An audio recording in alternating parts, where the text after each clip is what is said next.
மக்கள் சக்தி உறவுகளே, இப்போ அடுத்தது ஒரு வீடியோ வரும். அந்த வீடியோவை பாருங்கள். பார்த்துட்டு உடனே கீழே கமெண்ட் பண்ணுங்கள். யார் இதை அடித்திருக்கக்கூடும், யார் இப்படி பண்ணியிருக்கக்கூடும் அப்படிங்கிறத உடனே கமெண்ட்டில் கொடுத்துட்டு, அப்புறம் அந்த வீடியோவை ஃபுல்லாக பார்த்துட்டு அப்புறம் நான் பேசுகிறத கேளுங்க. அப்போ நீங்கள் நினச்சது கரெக்டாக என்னங்கிறது தெரியும். நல்ல விஷயங்கள் வர்றதுக்கு மக்கள் சக்தி சேனலை சப்ஸ்கிரைப் பண்ணி, குழந்தையிலேருந்து பெரியவர்கள் வரைக்கும் சூப்பர் சேனல் எதுனா மக்கள் சக்தி சேனல் தான் சொல்லுவாங்க. மக்கள் சக்தி சேனலுக்கு சப்ஸ்கிரைப் பண்ணுங்கள். சீக்கிரம் வாங்க பார்ப்போம்.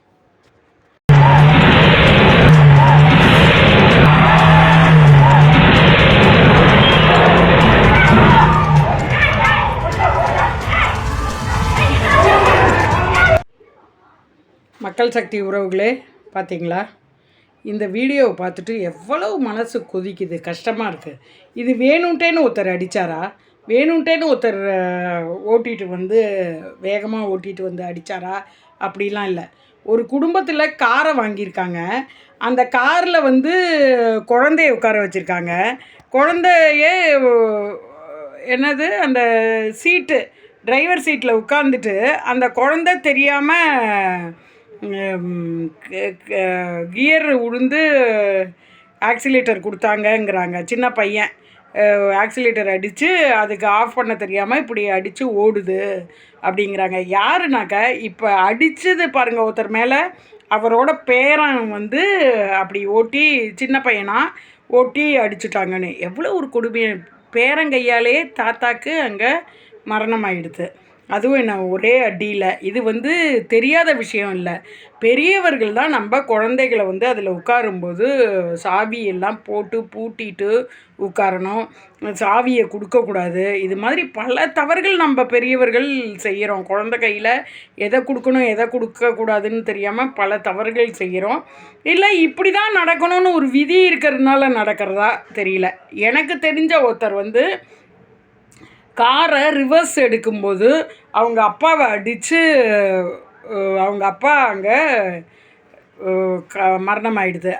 யார் ரிவர்ஸ் எடுத்தாங்க? குழந்தை அங்கே எடுக்கலை. நல்ல பெரியவர் தான், 30 வயதுக்கு மேலே உள்ள ஒரு பையன்தான் காரை ஓட்டி ரிவர்ஸ் எடுக்கிறான். அப்பா வந்து 70 வயதை நெருங்குறவர். அப்பா பின்னாடி வந்து என்ன இருக்குன்னு சொல்கிறத வந்து பேக்வான்னு சொல்கிறத வந்து போய் அவர் பேக்கில் நின்றுட்டே சொல்லியிருக்கார். கொஞ்சம் அந்த பக்கம் இந்த பக்கம் தள்ளி நிற்காம அவர் காருக்கு பின்னாடி நின்றுட்டே அவர் வந்து சொல்லும்போது பையன் வேகமாக அடிச்சிருக்கான். பின்னாடி யார் நிற்கிறாங்க என்னன்னு தெரியாமல் ஆக்சிலேட்டரை அடின்னு அடித்து அப்பா அங்கே காலி ஆகிட்டார். இது வந்து என்ன சொல்கிறது, இது வயசானவரே 35 வயதுக்கு மேலே உள்ளவரே ஓட்டும் போது இப்படி ஆயிருக்கு. அதனால் நம்ம ஓட்டும் போதெல்லாம் ரொம்ப ஜாக்கிரதையாக, ரொம்ப விழிப்புணர்வாக இருந்தால் தான் அங்கே உட்காரணும். இன்னொன்று, அவருடைய டெத்து அவர் பையன் கையாலேயே ஆக வேண்டி இருக்குன்னு ஒரு விதி எழுதப்பட்டு இருக்கலாம். ஆனால் நம்ம வந்து ஜாக்கிரதையாக, அது எழுதியிருக்கு அதெல்லாம் இல்லாமல் நம்ம ஜாக்கிரதையாக இருக்கணும். இதுதான் வந்து ஜாக்கிரதை.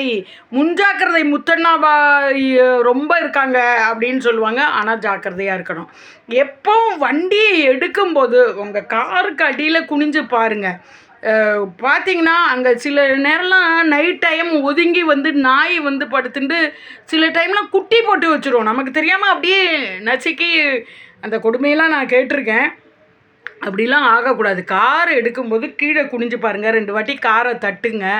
அப்புறம் காரை எடுக்கிறவங்க லைசன்ஸ் முறையாக வாங்கினவங்க எடுங்க.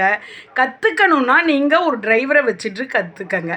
இதெல்லாம் நம்மளால் முடிஞ்ச வரைக்கும் முன்ஜாக்கிரதையாக, ப்ரிவென்ஷன் இஸ் பெட்டர் தேன் அப்படிங்கிற மாதிரி முன்ஜாக்கிரதைக்கு தான் சொல்கிறது. ரொம்ப கொடுமையாக இருந்தது இந்த விஷயத்தை பார்த்துட்டு. எவ்வளோ மனசு வலிக்கும். எனக்கு தெரிஞ்சு அந்த அப்பாவை பின்னாடி காரில் அடித்தவருக்கு மனசு எவ்வளவு தன் கையால் தன் அப்பா போயிட்டாருன்னு இருக்கும். அதெல்லாம் வந்து கொடுமை. ஒரு ஜாக்கிரதை இல்லாததுனால ஆற விஷயங்கள் இது. இன்னொன்று, நிற்கிறவங்களுக்கும் சொல்கிறோம், காருக்கு பின்னாடி நின்றுட்டு பேசாதீங்க. காரில் டிரைவர் இருந்தாங்கன்னா காருக்கு பின்னாடி நின்றுட்டு பேசாதீங்க. முன்ன பின்ன பார்த்து பேசு, அக்கம் பக்கம் பார்த்து பேசு அப்படின்லாம் சொல்கிறது வந்து கேட்டுக்கணும், நம்ம கடைப்பிடிக்கணும். நன்றி. இது மாதிரியான நல்ல வீடியோக்கள் வர மக்கள் சக்தி சேனலை சப்ஸ்கிரைப் பண்ணுங்கள், லைக் பண்ணுங்கள். பிடிக்கலையா டிஸ்லைக் பண்ணுங்கள், உங்கள் கோவத்தை வேணால் காட்டுங்க. கமெண்ட்டில் உங்களுக்கு என்ன பிடித்த டாப்பிக்குங்கிறதையும் போடுங்க, இது கரெக்டாங்கிறதையும் போடுங்க. ஒரு நம்மக்குள்ளே ஒரு என்ன சொல்கிறது, நான் சொன்னதை நீங்கள் கேட்குறீங்கிற ஒரு அந்த பதில் இருந்ததுன்னா, ரிப்ளை இருந்ததுன்னா இன்னும் நல்ல சுவாரஸ்யமாக கொண்டு போகலாம். நன்றி.